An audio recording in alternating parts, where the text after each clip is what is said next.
Picture this. You're deep in the woods. Your tent just collapsed. Your backpack strap snapped. And you need to haul your gear across a ravine. You reach for your rope and realize with absolute horror that you left it in the truck 3 miles back. Now you have 2 options: panic and cry, or become a rope-making wizard using nothing but trash, plants, and pure determination. Welcome back to the channel. Before we get started, check out the link in the description to download our ebook. Check out our merch, brand new Christmas stock. Use the discount code YouTube. Link in the description. Now let's get back to the video. Today I'm going to show you how to make rope from literally anything you can find. Plastic bags, old t-shirts, vines, even electrical wire if you're desperate. By the end of this video, you'll never look at garbage the same way again. And you might actually survive your next outdoor disaster. Let's get into it. First things first, you need raw materials. And the good news is, they're everywhere. Plastic bags are your MVP. Grocery bags, trash bags, that random bag that's been tumbling through the forest like a synthetic tumbleweed. Plastic is surprisingly strong when twisted correctly. It's waterproof, and it doesn't rot. Downside, it's slippery and can stretch under heavy loads. But for general use, it's fantastic. Next up, cloth strips. Old t-shirts, bandanas, torn sheets, even that sock you were going to throw away anyway. Cotton and synthetic fabrics both work. Cotton is grippier and easier to knot, but it absorbs water and can weaken when wet. Synthetics like polyester are stronger when wet, but more slippery. Now let's talk natural materials. Vines are incredible if you know what to pick. Look for flexible, fibrous vines, like grapevine or wisteria. Avoid anything brittle or hollow. Willow branches work great too. Basically, if you can bend it without it snapping immediately, you're in business. Just make sure it's not poison ivy. That would be a very itchy survival situation. And then there's wire. Electrical wire, phone, cable, even twisted bread ties if you're really desperate. Wire is strong but not flexible, so it's best for static loads like shelter frames, not for tying knots or climbing. Pro tip: always gather more material than you think you need. Making rope eats up length fast. A 10-foot strip might only give you 3 feet of finished cordage. Trust me, running out halfway through a project is the worst. Alright, you've got your materials, now we prep them. This step separates the amateurs from the survivors. 4 plastic bags, cut off the handles and the bottom seam so you have a tube. Then cut that tube into loops about 1 to 2 inches wide. You'll end up with plastic rings. Stretch each ring until it narrows into a strong band. This is called Plarn plastic yarn, and yes, that's a real term. The stretching aligns the plastic fibers and makes them way stronger. For cloth, rip or cut your fabric into strips about 1 inch wide and as long as possible. If you're using a t-shirt, cut in a spiral from the bottom hem to the armpits to get one continuous strip. Longer strips mean fewer joins, which means stronger rope. If your strips are short, don't worry. We'll deal with that in the twisting phase. For vines, strip off any leaves and side branches.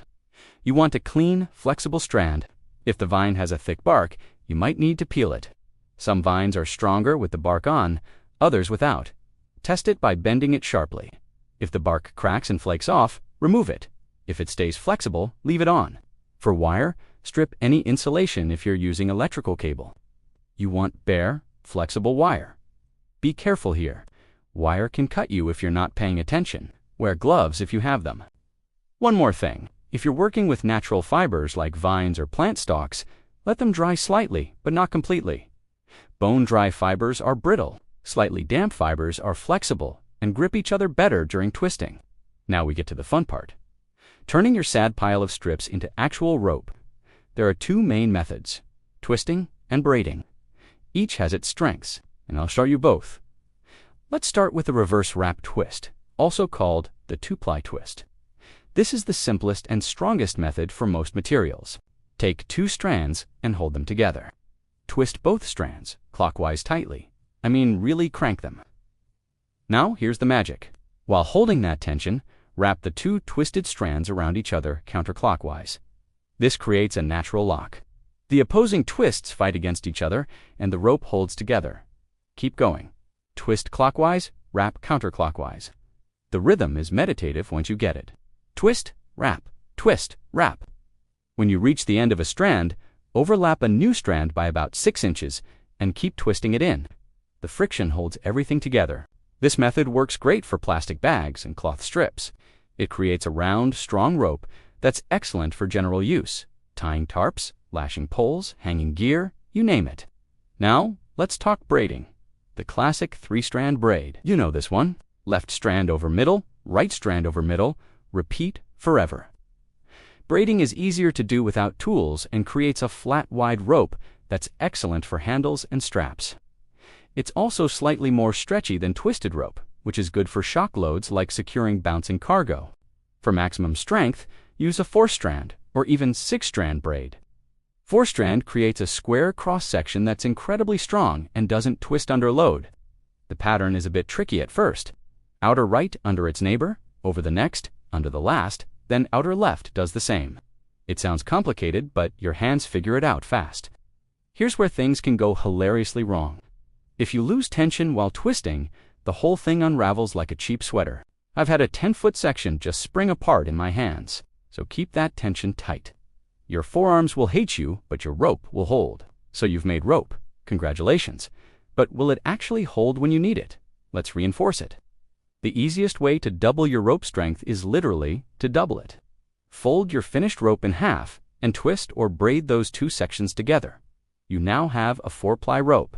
It's thicker, heavier, and significantly stronger. This is essential if you're using lighter materials like thin plastic bags. Another reinforcement trick is splicing in extra strands as you go. Every few feet, add another strip into your twist or braid.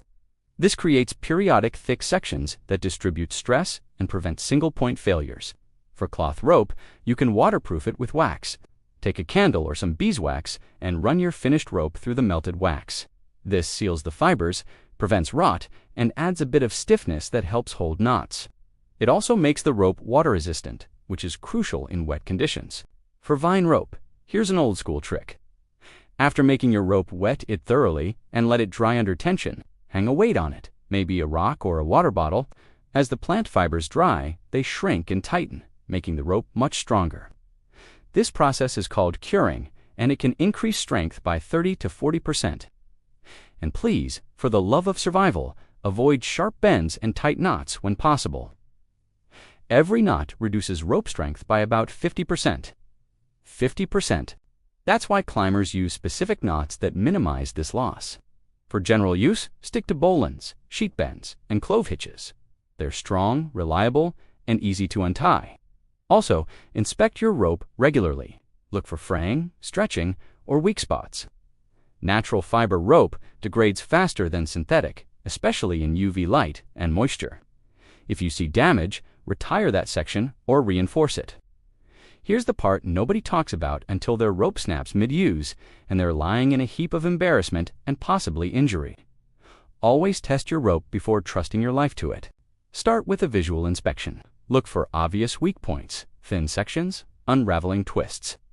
Discoloration in synthetic materials, any of these are red flags. Next, do a gradual load test.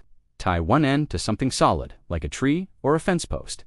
Pull on the rope with increasing force. Start gently, then harder. Lean back and put your body weight on it. If you weigh 200 pounds and the rope holds, it'll probably hold a 50-pound backpack. But here's the critical part. Never test rope by suspending yourself over a drop or gap. I cannot stress this enough. Your first test should always be close to the ground. If the rope fails, you want to fall 6 inches onto soft dirt, not 6 feet onto rocks or into a ravine. For really critical applications, like climbing or rappelling, use a backup system, double ropes, safety lines, anchors. Professional climbers use redundancy for a reason. Your homemade plastic bag rope might be strong, but it's not rated by any safety organization. Treat it with respect and caution. Here's a fun disaster story. I once made a rope from old denim jeans. Looked great, felt strong. I used it to lower a heavy cooler down a steep slope. Halfway down, the rope stretched like taffy and the cooler accelerated like a rocket. It exploded at the bottom, ice everywhere, sandwiches ruined. Lesson learned, test for stretch as well as strength. If your rope stretches significantly under load, it's fine for light-duty tasks, but not for anything critical. Plastic bag rope tends to stretch. Cloth rope stretches moderately. Vine rope and twisted wire barely stretch at all. Match your material to your task. And one more test. The friction test. Rub your rope rapidly back and forth over a rough surface like bark or stone. Does it fray immediately? Does it heat up and melt? Plastic rope can actually melt under friction, which is a problem if you're using it around pulleys or sharp edges. Know your material's limits.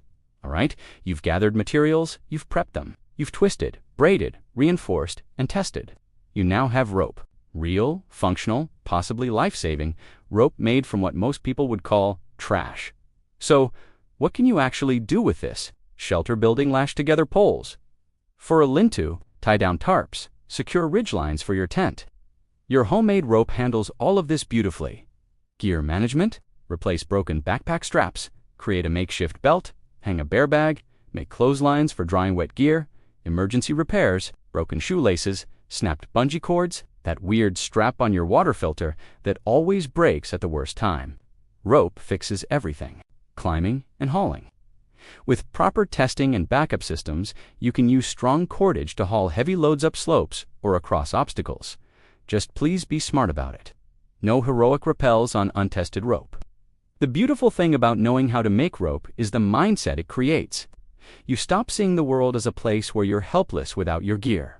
Instead, you see raw materials everywhere. That shopping bag isn't trash. It's 50 feet of potential cordage. That old shirt isn't garbage. It's a rescue line waiting to happen. This is the heart of survival skills. Not just knowing techniques, but developing the creativity and confidence to improvise. To look at a problem and think, I can solve this with what I have right here. So here's my challenge to you. Go make some rope, try different materials, test different techniques. See what works, see what fails spectacularly, because trust me, some will.